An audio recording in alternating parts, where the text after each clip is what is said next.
Kita intro dulu. La la la la la la la la.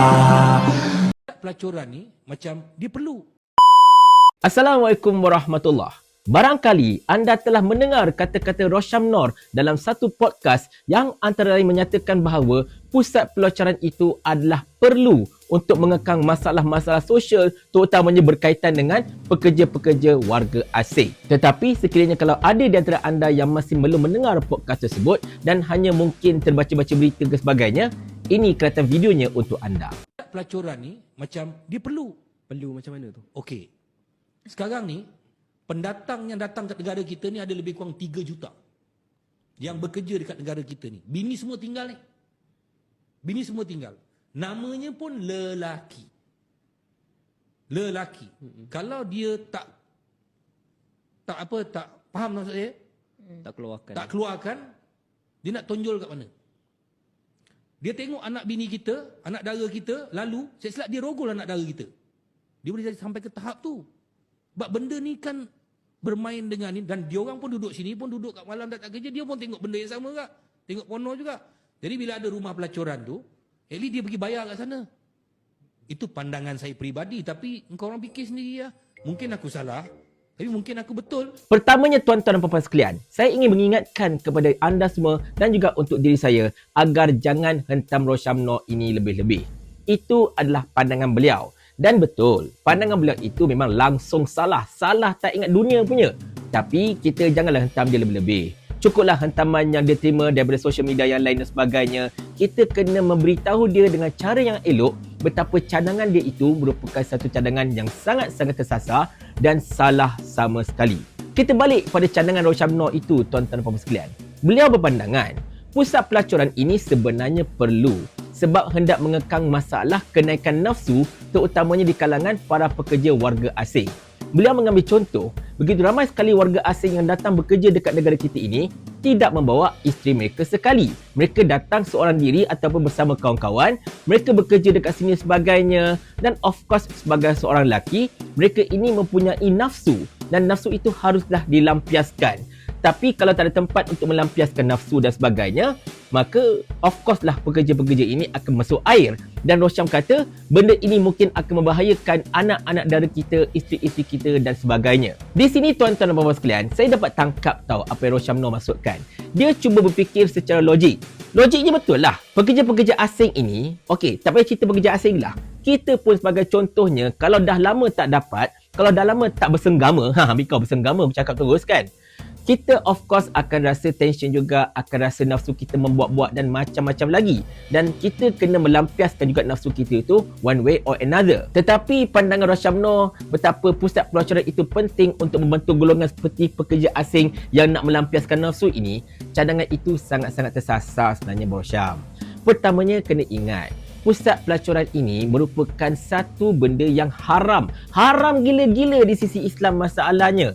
Memang langsung tidak dibenarkan. Ambillah hujah mana sekalipun, koreklah ulama mana sekalipun, tidak ada seorang pun yang membenarkan, bahkan mengharuskan membuka pusat pelacuran untuk tujuan seperti mana yang Abang Rosham sebut tadi. Sebab apa? Sebab dalam Islam, zina tidak dibenarkan sama sekali. Dosa besar, direct masuk neraka kalau tidak bertaubat, wahai Abang Rosham. Jadi bila Abang Rosham kata hendak membuka pusat pelacuran ataupun pusat pelacuran itu penting, bermaksud Abang Rosham secara tidak langsung telah menggalakkan perbuatan zina, telah menggalakkan persetubuhan luar nikah.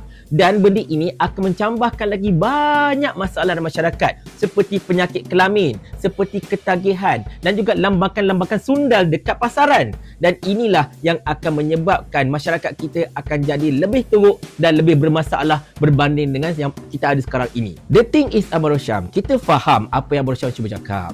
Kita tak nak nanti warga-warga asing ini tiba-tiba air naik kepala dan kacau anak dara kita, isteri-isteri kita sebagainya. Tapi kalau setakat bab cerita rogol ini kan sebenarnya, tak payah tunggu pekerja asing. Ada je orang Malaysia ni yang ada anak isteri pun sebagai contohnya yang memang tak boleh kawal nafsu mereka dan sebagainya. Dan Benda-benda ini berlaku dalam masyarakat. Jadinya, nak kata benda ini semata-mata nak kata berkenaan dengan golongan warga asing ini, benda tu tak tepat sebenarnya. Sangat-sangat tak tepat. Memang nampak logik, tapi dia tak tepat.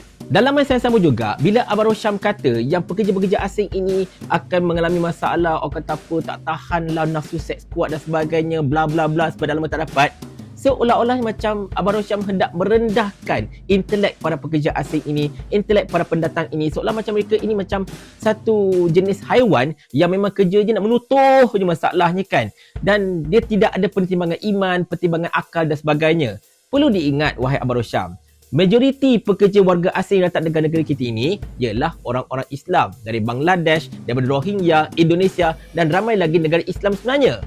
Jadi mereka ini datang, kebanyakannya memang alim-alim pun masalahnya. Memang kaki masjid, kaki surau. Jadi bila Abang Rosyam cakap macam tu, dia seolah-olah macam hendak memukul ratakan para pekerja asing ini semuanya macam haiwan yang memang kerja dia asyik nak berjimat dan tidak dapat tahan nak jimat, lalu dia akan cari orang lain juga untuk jimat sebab dia tak tahan sangat-sangat dah masalahnya. Benda tu macam tak berapa cantik sebenarnya tau. Merendahkan maruah mereka sebenarnya. Mereka datang negara kita ini untuk cari rezeki dengan halal. Memang kita tak nafikan ada segelintir di antara mereka yang buat perangai. Tetapi untuk pukul rata semua sekali sebagai bermasalah, benda tu tak tepat. Jadi kalau kita nak tengok daripada sudut mana pun cadangan Rosyam Nor ini, benda ini adalah salah. Salah sama sekali. Langsung tak betul dan tidak sepatutnya dituturkan oleh seseorang yang mempunyai kedudukan yang tinggi dalam masyarakat seperti Rosyam Nor ini. Beliau ni dah kategori influencer tau. Dan bila beliau cakap benda itu, kata-kata beliau akan viral. Dan benda ini akan mendatangkan konotasi yang tak bagus dalam masyarakat sebenarnya. Tetapi nanti saya tahu Rosyam akan bertanya, dan apakah solusi yang kita nak cadangkan untuk mengatasi masalah yang disebut itu? Sebab masalah itu memang wujud. Ya, kita akui masalah itu wujud. Tetapi untuk menyelesaikannya bukan dengan membuka pusat-pusat pelacuran ataupun untuk menggalakkan aktiviti pelacuran. Banyak benda yang kita boleh buat sebenarnya. Nombor satunya, wahai Abang Rosyam, kita boleh terus mengingatkan para pekerja asing ini tentang undang-undang negara kita ini dan juga tentang hukum hakam Islam. Itu yang pertama. Mereka ini ada komuniti mereka dan kita akan tetap terus menjalankan penguatkuasaan dan juga orang kata apa, menjaga keselamatan masyarakat kita. Itu sebagai contohnya. Itu dari segi pelaksanaan undang-undang lah. Nombor duanya, kerajaan bermula dari sekarang kena berusaha untuk mengurangkan kemasukan warga asing ini dan juga untuk fokus mengurangkan bilangan warga asing yang ada dekat negara kita ini. Katalah sekarang ini jumlah mereka lebih kurang 3 juta orang.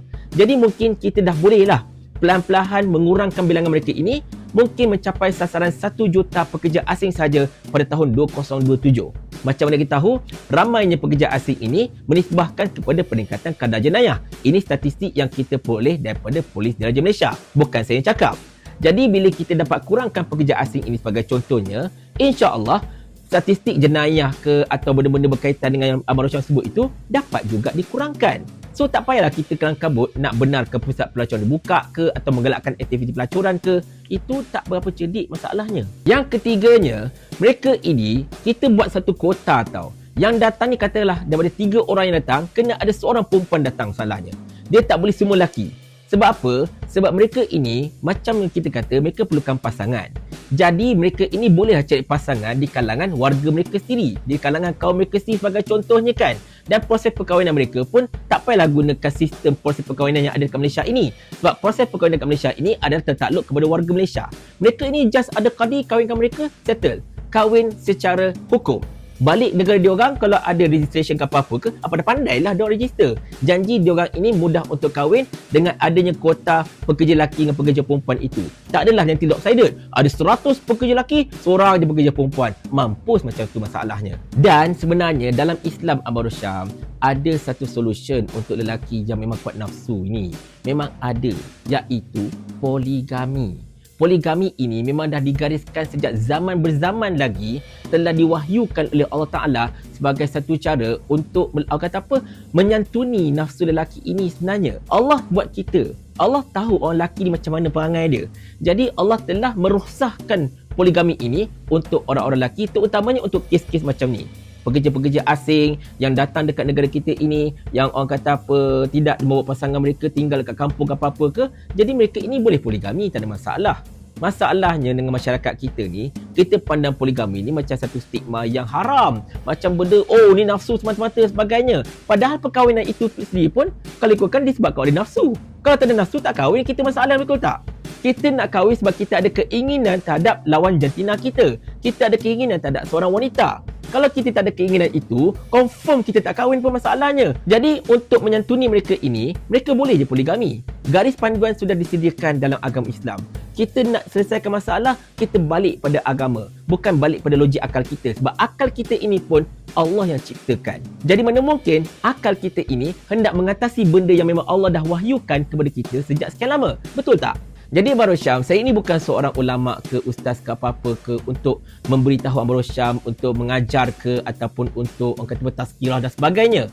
Saya sekadar seorang manusia biasa yang saya merasakan cadangan daripada Abang Rosyam ini adalah perkara yang tidak betul, tidak tepat dan boleh mengundang polemik yang sangat-sangat dahsyat sebenarnya dalam masyarakat. Sekarang ini pun kita tengoklah, kata-kata Abang Rosyam itu sudah pun viral maternity dan ramai orang mengecam kata-kata Abang Rosyam berkenaan dengan hal ini. Jadi saya rasa eloklah Abang Rosyam meminta maaf dan aku kesilapan dan sama-sama kita berusaha untuk mencari solusi yang terbaik tanpa melibatkan pencambahan pusat maksiat dan sebagainya untuk membantu menyelesaikan masalah berkaitan dengan sosio masyarakat seperti ini. Sebab kita tak nak nanti, kalaulah kita ini terus ego dan sombong dengan pandangan kita walaupun kita ini salah, takut nanti tiba-tiba datang pula anak dara mana-mana jumpa kita dan tanyakan kita soalan ni.